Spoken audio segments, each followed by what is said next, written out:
we're having some fried chicken tonight. Welcome to Beat. I'm Ari Melber, and fresh from the Supreme Court, we begin with breaking news. The United States Supreme Court will hear Donald Trump's attempt. Pumpkin wants some of that chicken. She wants it real bad, too. I got chicken for you, too.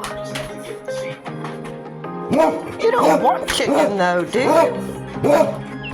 You don't like chicken, do you? Do you like chicken? That's good stuff, huh? Yum.